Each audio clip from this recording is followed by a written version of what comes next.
sizoqala siphinde sihlabelele worship song wakhona. Hallelujah. Sicela nawo sijoyine online wenza into esiyenzayo. If umuntu uphakama ume ngenyawo uphakama uhlabelele ngemithi.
sisiyadisile ukuthi sizomthandaza.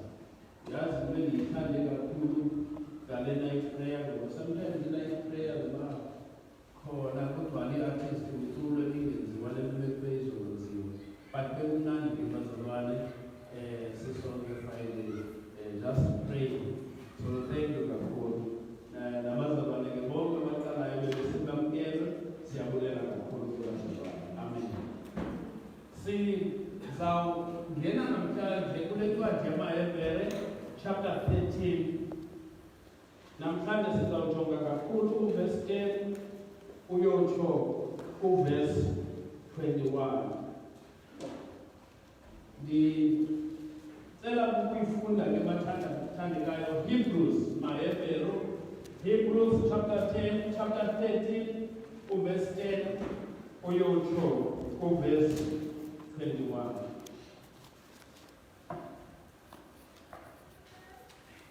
Ifundeka ngohlobo. Elethu iqonga lamadini linjengeliya maniphinde elethu iqonga lamadini linjengeliya ababingeleli bonqulo lwamaSirayeli babengenalungelo lakutya kulo.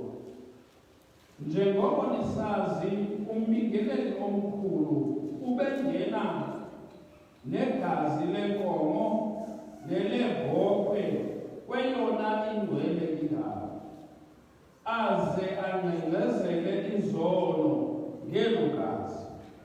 Kodwa inyama yazo yona ibitshiselwa ngaphandle. uYesu ke yena wafela ngaphandle kwamasango edolophu khona ukuze abangcwalise abantu ngegazi lakhe. Nathi ke ngoko masiye kuye ngaphandle siliqhamle ihlazo lakhe. Kaloku apha asinakhaya lisisigxina koko sinqubele izalo. Ngawo onke amaxesha masenze umbongo kuThixo. Kube lidini esilinikela kuye ngoYesu, silivuma ngomlomo wethu igama lakhe. Verse 16, masingaze siyeke ukwenzelana ububele, kuba leyo yeyona minikelo imkholisayo kuThixo. Masintsime siye kuverse 20. uThixo onika uxolo owayivusa ekufeni inkosi yethu uYesu Kristu waba nguyena malusi womhlanga ngokuphalala kwegazi lomnqophiso ongasoze utshitshe, wanga anganomeleza ekwenzeni okulungileyo khona ukuze niyifeze intando yakhe. Wanga angasenza loo nto athanda ukuba sibe yiyo ngoYesu Kristu. Makadunyiswe uYesu Kristu ngonaphakade kanaphakade. Bazalwane, namhlanje siyayivala le service kule ncwadi yamaHebhere. Le ncwadi yamaHebhere ale 4 years ago apho khona besishumayela kuyo le ncwadi. Simane sishumayela ke sithathe ezo chapters imbalwa siphinde siphumle. So kulo nyaka ke siye sabuyela kuyo ukuzogqibezela lo chapter 12 no chapter 13.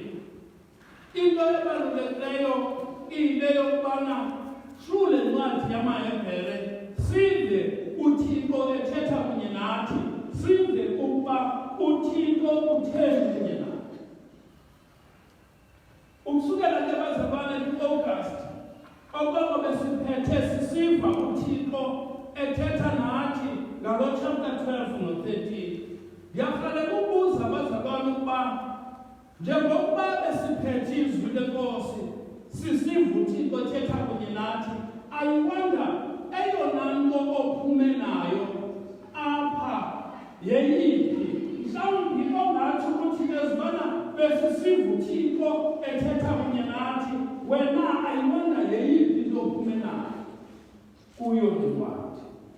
Mna ndingayitsho bazalwane ukuthi mna eyona nto iyandidlaba kakhulu yile azawuthi amakhumsha i-discipleship ukwenza abanye abafundi. ndiye ndayibona ngokwam iyinto endithathileyo ukuthi njengomzalwane ebandleni ndine-responsibility.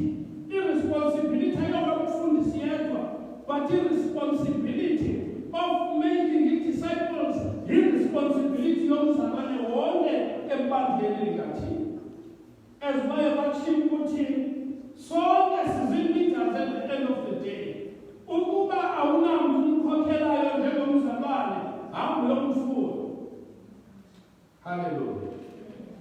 So namhlanje nebazalwane siyayivala ebezathi uRobert Marawa bezathi sithi gqimshelele ngalo chapter 13 ezi-verses sengangathi uThixo yena namhlanje through lezi verses sizawujonga kuzo angathetha kunye nathi. Bantwana ezibabe ndijonge ilizwi ezibabe ndijonga ezi verses prayerfully uye bavuka ingoma mathandelayo qala andikwazi ukuhlabela. Uye bavuka ingoma ethi siyahlanjwa ezonweni ngelo gazi likaYesu. Abakwazi ukuyihlabela ngebaye bahlabele bathi siyahlanjwa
Nathi sinoma-Afrika ase-Southern Africa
sika-Adam no-Eva.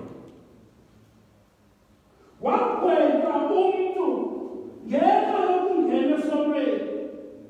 uThixo wamkhupha emkhuphela outside of the presence yakhe ngenxa yokungena esonweni. Kwaqala emhlabeni kwabakho ukufa, kwabakho izigulo, kwabakho izinto ngenxa yokungena komuntu esonweni. Ngaphezu kwako bazalwane, siyamazi nokuba uThixo wethu unguThixo ongcwele, unguThixo ongasifuniyo isono. As a result of isono sika-Adam no-Eva, into ebesijongile thina njengabantu besimelwe ukuthi nathi sigwetwe. Isibhamu sikaThixo besimele phezu kwenhloko zethu. Silindele into yokubana aphule itrigger sigwetwe nguThixo because of isono. Because of ukungena kwesono emhlabeni. But uThixo onenweba enkulu, uThixo onenweba engasoziphele, wayenza iplani bazalwane yokusindisa umuntu ezonweni zakhe. Hallelujah.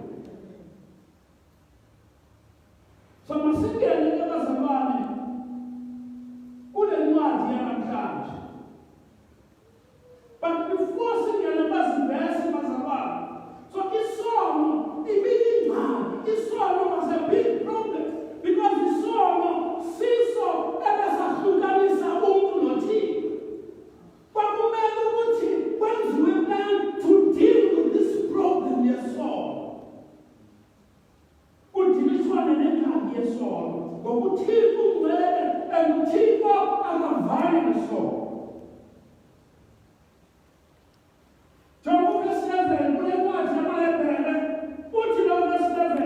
Njengoko lisazi umbingeleli omkhulu ubengena ngegazi lenkomo nelebhokwe kweyona ingcwele indawo aze ancindezele izolo ngelo gazi.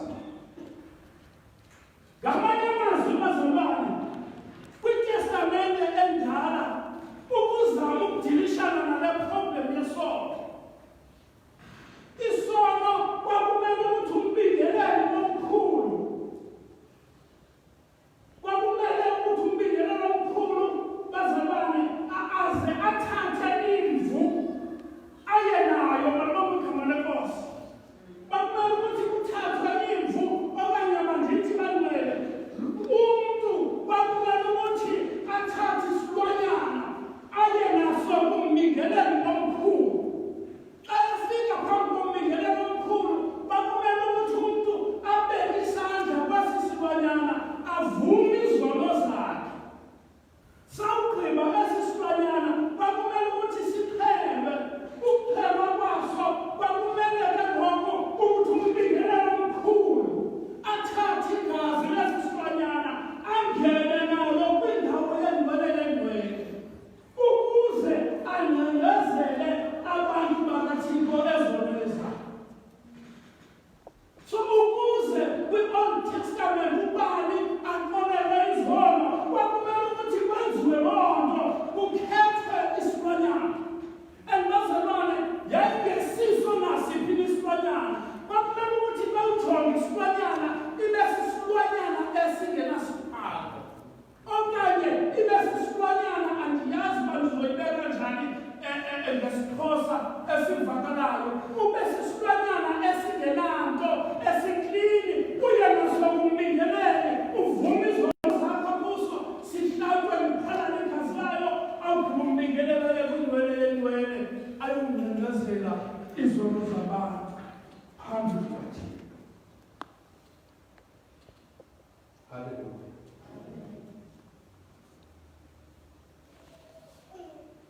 Ithi iBhayibhile loo mvu yayixhelwa yayithatha iyotshiselwa ngaphandle. Isizathu sokuyotshiselwa ngaphandle kungenxa yokubana ngaphakathi kwakungafuneki ukungcola. So uThixo ke bazalwane wayenayo iplan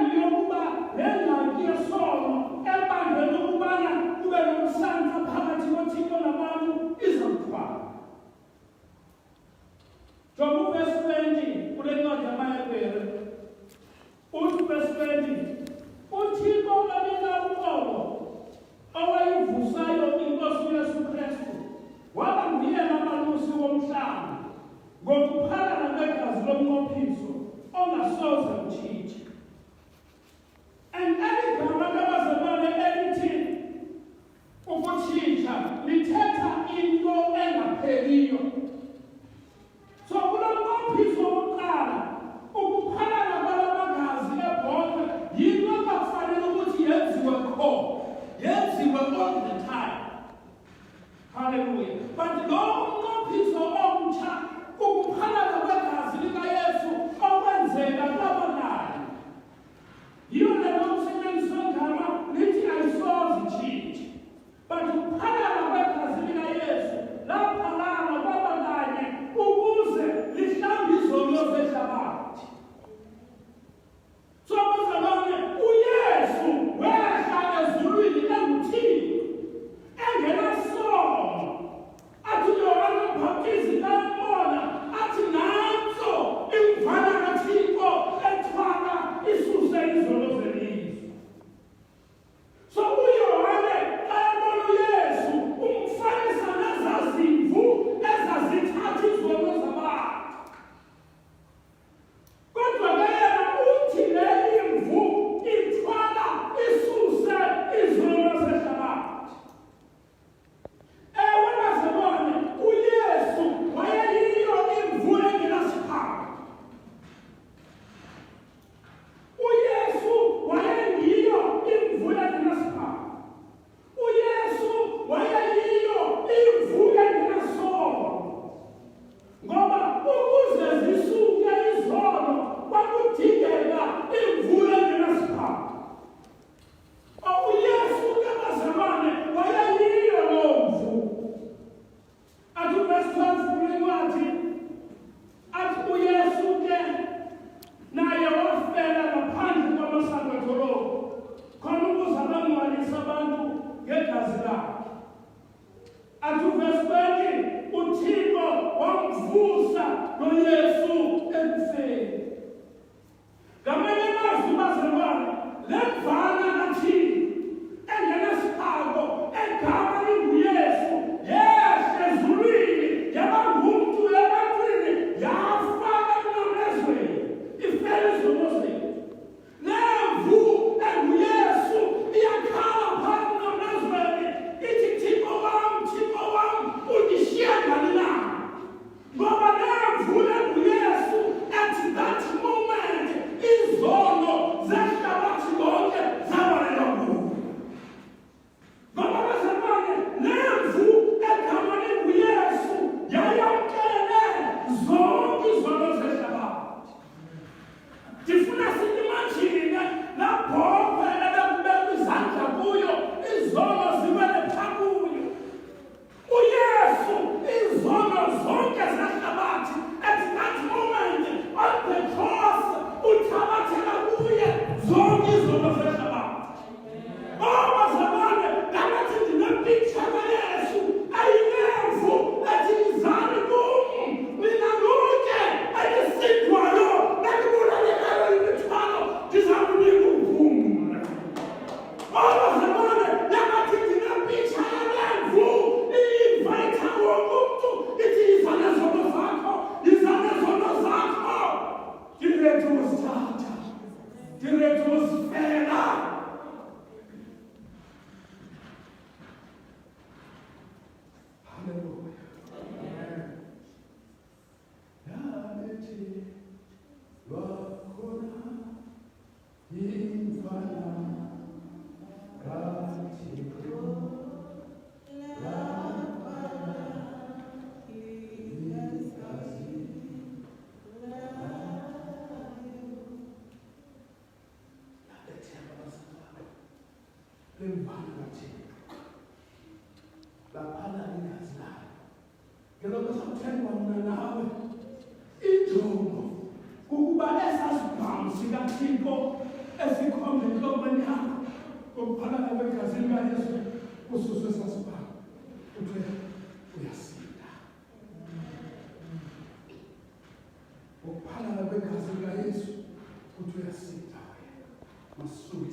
uYesu wabethelwe endaweni yakho waba yi-substitute. Uba ndingathatha umzekelo wesibhawu njengoba uthixo ungcwele akasifuni isono indithi ngenxa yesono esenzeke etheni isibhamu sikathixo siphezulu intloko yakho wena ujongene nantoni nothixo engumgwini so if akukho cebo lokungcengezela isono sakho into ozawuyenza uzawugwetywa one day but uyesu wathi isubstitute endaweni yoba isibhamu siphume kuba uMadiba siphume kum asinde yena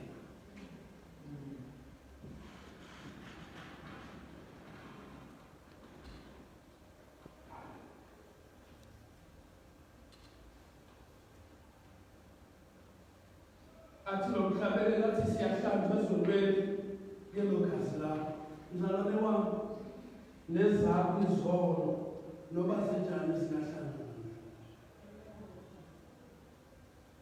nezakho izono noba zinjani zingahlanjwa nguYesu athi uIsaya bayithetha athi izani sibonisane nokuba zibomvu kwegazi ndiyakuzihlamba zibe mhlophe okwekheli angazihlambi uYesu namhlanje nezakho izono mntakababa ukuze ube noxolo noThixo uthi ukuba uvumele uYesu ahlambe izono zakho athi bayithetha noPetros ngelilanga uYesu ubhizi uhlamba inyawo zabafundi bakhe athi uPetros hayi Nkosi awunakuzihlamba ezi zakho athi uYesu kuye ukuba andithanda ndikuhlambe Petros awunasabelo nam ngamanye amazwi wayesithi uYesu kuPetros ukuba awuvumi mna ndinguYesu ndikuhlambe awunasabelo nam namhlanje mntanabawo khawuvume uYesu ahlambe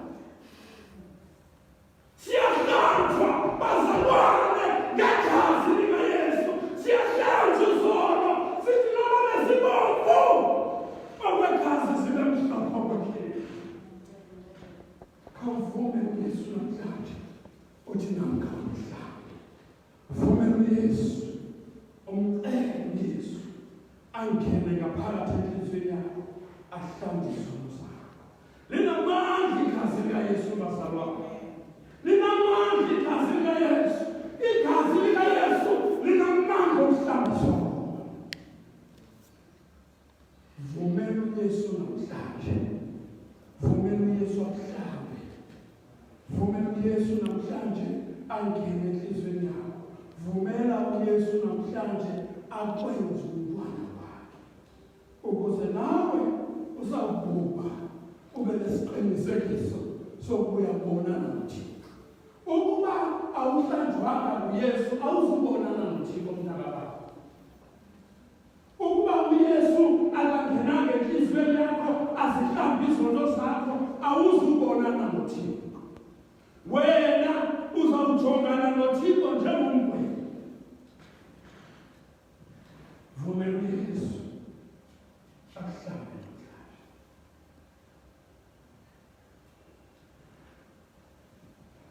uyazi bazalwane lo verse 12 uthetha ngento yokuba uYesu wayobethelelwa ngaphandle isixeko saseJerusalem sasibiyele kunamasango egate ukuze ayobethelelwa wakhutshelwa ngaphandle kwamasango eJerusalem uyazi kutheni wakhutshelwa ngaphandle. That was some form of rejection. Ukuba Yesu elityala kubekho lona likhulu kakhulu lilihlazo. Phuma phakathi kwethu singamaJuda. Get out. Get out. Bayasitsho ngamanye amazwi amaJuda. Esithi get out. Phuma ngaphakathi kwethu. Phuma kwesi sixeko sethu. Hamba uyodilishana nehlazo lakho emnyamezweni. Ngaphandle kwesisixeko. Just like esazimvuza zabo zotshiselwa ngaphandle noYesu wayobethelelwa ngaphandle bakaphuma.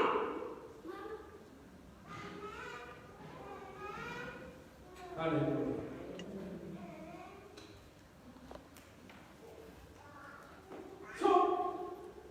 So ithi ke le verse masiya kuye uYesu. Lo wabethelelwa ngaphandle masiya kuye. In other words, bazalwane, lo mbhali balencwadi yamaHebhere uchallenge amaJuda.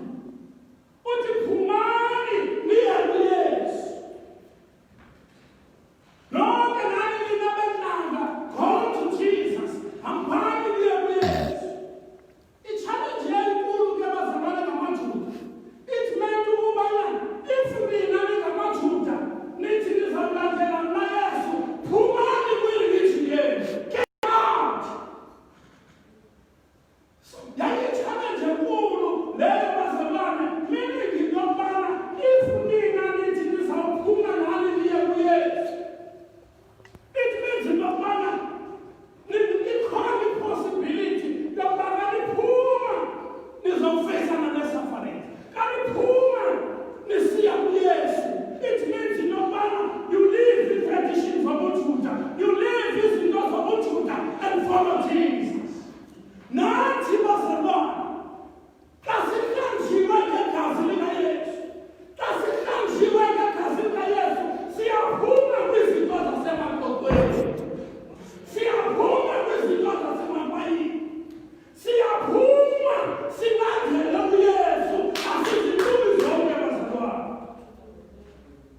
Awukwazi ukuthi uhlanjiwe ngegazi likaYesu siphinde siyobona emakhantini kusithi cabanga siyavuma. Hayi akunjalo. Siyaphuma bazalwane, sikhetha uYesu yedwa. Nathi bazalwane sikhetha ukurejectwa zifamily. Nathi bazalwane sikhetha ukurejectwa ngabantu, siqonele ukurejectwa silandele uYesu. Are you prepared to follow Jesus?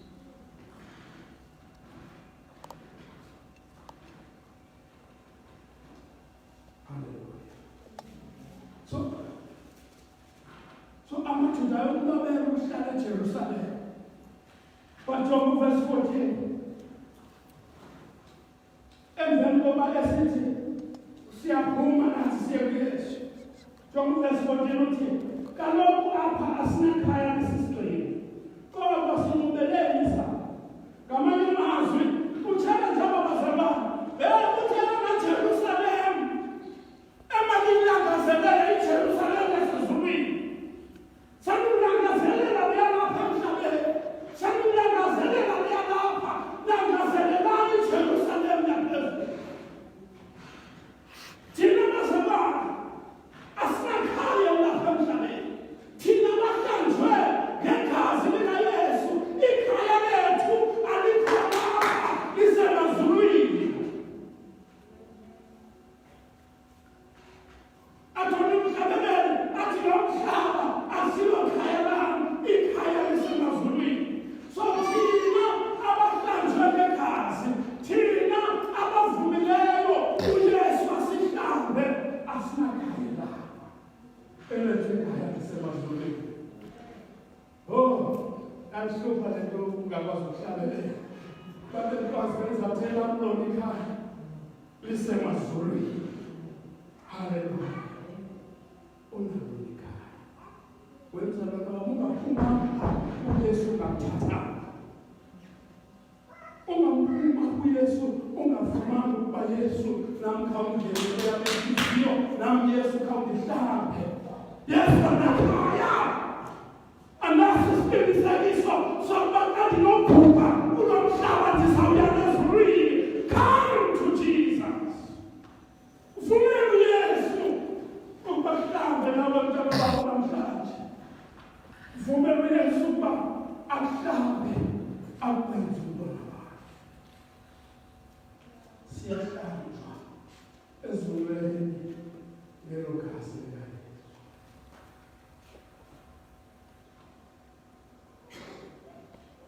Senvala bathandekayo. Uthi verse 15. Ngawo onke amaxesha masenze umbongo ukuthi ube lidili esinikela kuye ngoYesu. Silivuma ngomlomo wethu. bazalwane thina sihlanjiweyo bakhona abahlanjwe ngegazi bakhona abahlanjwe ngegazi likaYesu sithe umkholo uthi siyahlanjwa hawu Nkosi yami siyahlanjwa ngegazi likaYesu ngokuthi kuhlanjiwe ngegazi likaYesu yenza umbongo singawenza njani lombongo bazalwane singawenza njani lombuleko haleluya you know bathandekayo silapha nje sihlanjwe ngegazi likaYesu silapha nje sikhona kuYesu ukhona uthixo abalowo basebenzisayo ukuzivangeli ihamba ihlabathi lonke abapostoli azange bahlale babe comfortable. You know the day of Pentecost was there. Yalazi usuku lwePentecost. Usuku lwePentecost apho kwashimoyingcwele. Bahlala bamnandi ngabazalwane bathetha isibindi. Haleluya. Ngebabalula abazalwane ukuthi bahlale kule comfort zone. Ngebabalula ukuthi bahlale kule comfort zone. Bathi yeyi kumnandi balapha. Hey. Yayibani kanene khona namadoda amathathu kwi-transfiguration endiyaphumisa namhlanje apho khona babona ngesibili esikhona ayiPetros nabani namadoda amathathu afika bona Moses nabanonke kwamnandi uPetros bathi hayi masose sisakhala abona uPetros akafuna usebenza bathi hayibo kaba kumnandi uba in the presence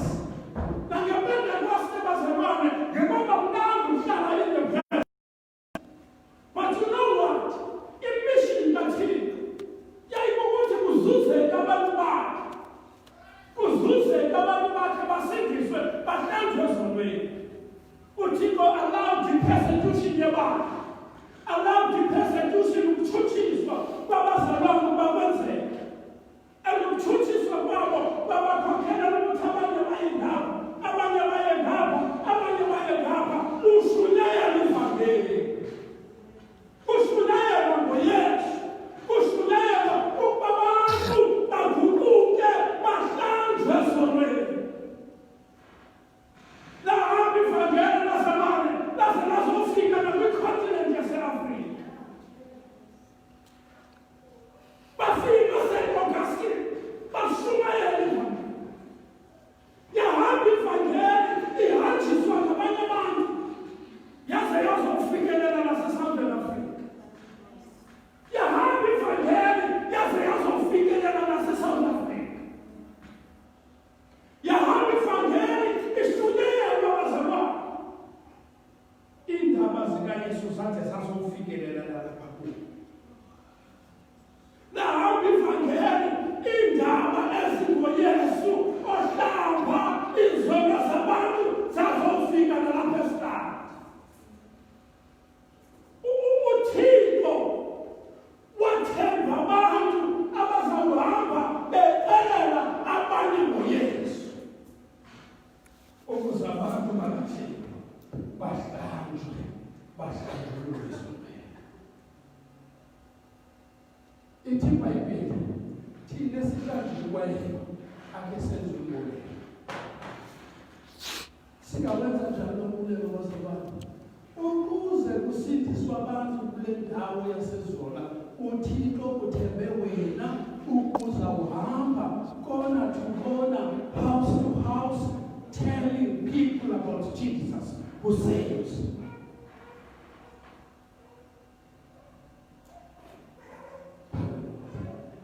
Uthembe wena mamusilimu ukuba uzawuhamba ikona to corner uxelela abantu ngoYesu. Webazalwane uyazi le energy esiyichithayo gossiping uyazi singayisebenzisa for izinto ezipositive. Singayisebenzisa for izinto ezipositive, telling people about Jesus, telling people about the good news. Ukuze usindiswe kukhona umuntu owazi abazoxelela ngoYesu. Ukuze usindiswe kukhona umuntu owayekhala ethandaza esithi bawo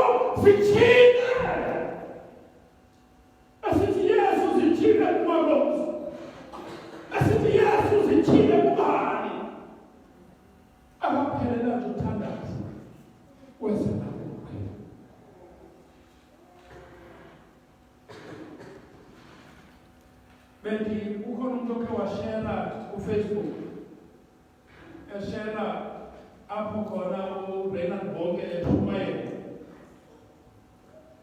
uthi uReinhard Bonke ingxaki yethu siyathanda ukuhamba nomlenze omnye singabakhona uthi bekhona ufike lihamba nomlenze waseleft alizuphuma lona lithi hayi ndizawuthandazana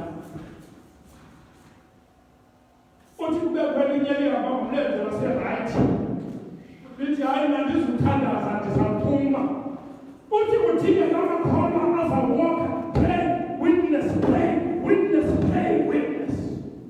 thandaza uxelela abantu ngoyesu thandaza uxelela abantu ngoyesu yindlela sinomfulela ngayo thina ngokuthi sisipende ixesha lethu even if it's one soul ngeveki even if umphefumlo omnye ngeveki ozawuwitnessa kuwo uxelela ngendaba ezinantezi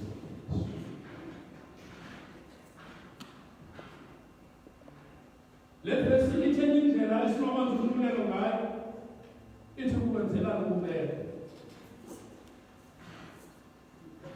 uyazi xa senzelana ububele abantu bathi babone mani bangayivange le nto enguyesu sikhona abazalwa bangayivange le nto inguyesu kodwa xa senzelana ububele uyazi xa ujonga incwadi yezenzo chapter 2 verse 42 abazalwane babesenzelana ububele babekhathalelana as a result of that abanye ngobabona uyesu babona uba yeyi le nto yenziwa ngaba bazalwane yinto entle babona uyesu abakuthi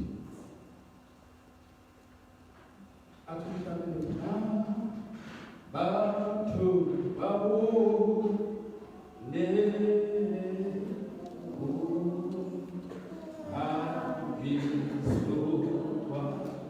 abantu babone asibile nyasothanda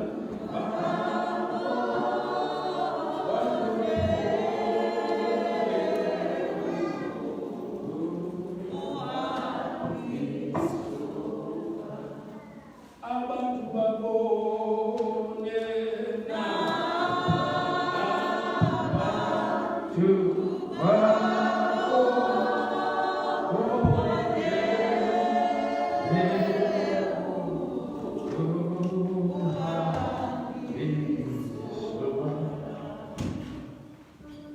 bazalwane sesizawuba siyahlanjwa esonweni ngegazi likayesu sahlanjwa bazalwane baxolela izono zethu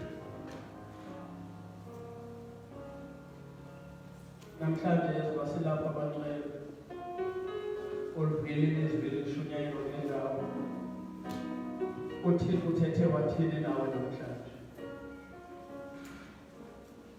uthethe wathini uthixo nawe namhlanje ngumbuzo endiwubuzayo lo uthethe wathini uthixo nawe namhlanje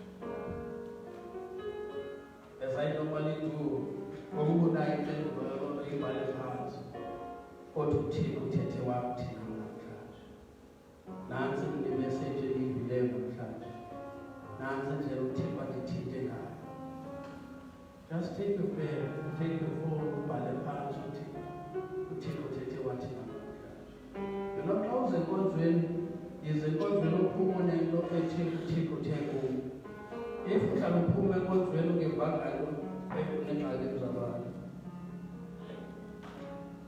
thethe wathini uthixo namhlanje nawe usilandele ekhaya uthethe wathini uthixo nawe namhlanje ngezwi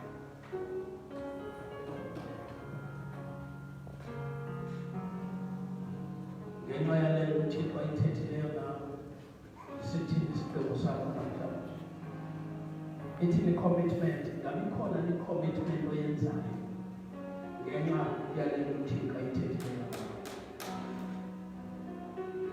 obonaso isigqibo naso you can note it down uthi ngenxa yezwi ngenxa yokuthixo akuthethileyo nawe nanti commitment endiyenzayo